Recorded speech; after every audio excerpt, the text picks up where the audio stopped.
I am a huge fan of the original Game Boy, whether it's a modded DMG or the original lettuce, green, cabbage, and spinach screen, which I think I need to eat some more vegetables, or even the color. They are all such amazing and fun times in my childhood.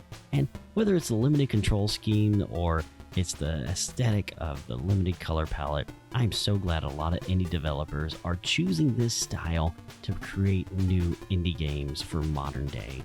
When Tiberius presented us with the beta code for his new game, Vlad Voievod something Dracula, something dungeon, and I will be honest, I am not botching the name on purpose, I just can't pronounce it, but it's a sequel to the NES art style game that he released several years ago based on the historical Dracula. Honestly, I couldn't pass it up. And so we honestly sat down, took a look, and had a great time with this game and want to tell you about it. I'm Craig with Out of Control Games, and this is our review early access of Vlad Dracula, the dungeon one. That's the Game Boy game. Again, special thanks to Tiberius for an early access review code. Our thoughts and opinions are our own, and now to the review. So I can honestly say I had a great time playing through this, and my wife had a great time making fun of me.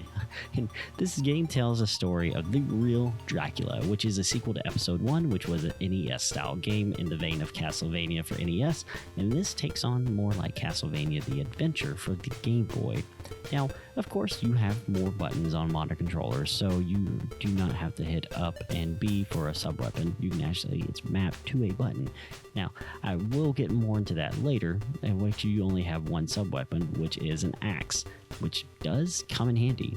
Now, the biggest thing I can say, this really nails that retro Game Boy aesthetic with that NES 8-bit era hardness that I really enjoy, that difficulty, because it makes you stop and get good. Something I appreciate is more forgiving as a modern title. When you complete a level, you're given access to the next level immediately, which you can go back to the level select, or if you get a game over or reset, you can pick up where you left off. And it does feel short, but one of the things that does increase the difficulty is your lives or hits are stocked and cap off at 3 per level. And of course you can gain more by hitting enemies and defeating them and collecting power-ups and points, but honestly this feels like a throwback to the original Castlevania The Adventure, however a bit faster, and your jumps are a lot more controlled than they were in the Konami games. Now, I will say one of the things that you will feel as you play this game is the difficulty ramps up as you play. Level 2 provides a great example of this. In Dungeon 1, you go from spiders and some guy with a sword, and then Level 2 or Dungeon 2 adds a priest who takes 2 hits to kill, and then later towards the end a guy who throws ninja stars. Now, I didn't encounter any bosses in my playthrough. I only finished up through the second dungeon and got close to the third before I just had to take a long break, and I can't wait to get back to this. Now, every time I died, though, it was my fault. If I did rush through a level, I just honestly didn't either pay attention or I didn't take the time and patience to pace myself so that way I could avoid enemy hits or get the timing right when it came to some enemies. You will find hidden points, you'll find heals or health upgrades or lives, and there's access to pick up everywhere. So instead of hearts like Castlevania, you actually have a limited number of sub-weapons. And so just keep swinging if you get my drift. However, I will honestly say this was a great time and really enjoyed myself when playing this one. Okay, so what do we love and not love about this game? And I'll be honest, there's a lot I really enjoyed, despite it being short, despite it having the retro limitations and imitating the Game Boy feel. I will say I just had a great time. It's a simple platformer, and honestly, after a long day of just dealing with work, getting kids, I enjoy coming back to this simple retro platformers, run, gun, just go through and kill enemies, get to the end style game. And it feels great having completed something like that.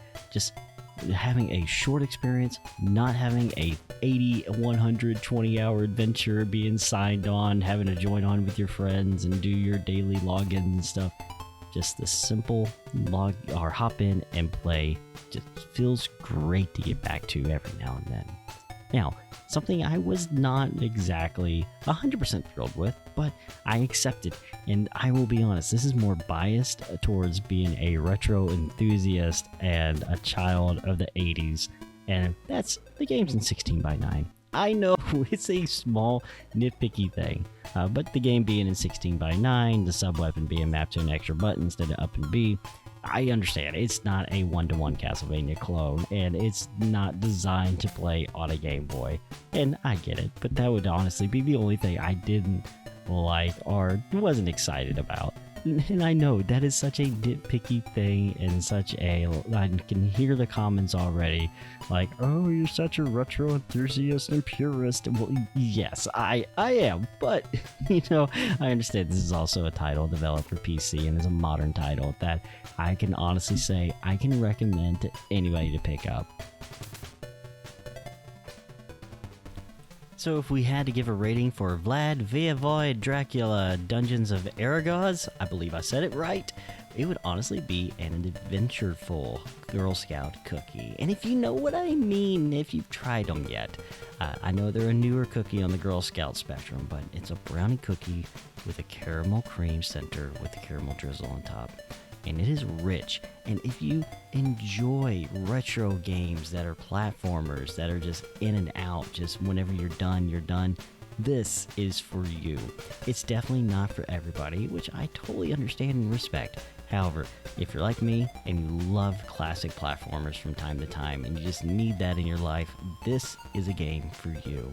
And with all of that said, this game comes out November 15th, so make sure you Steam wishlist it because it's only going to be between $3 and $5. It's a steal, people. Make sure that you wishlist it and pick it up on day one because I can honestly recommend this. This has been Craig with Out of Control Games. We get it. Life, kids, the world in its state right now is out of control enough. But hey, don't let your gaming be.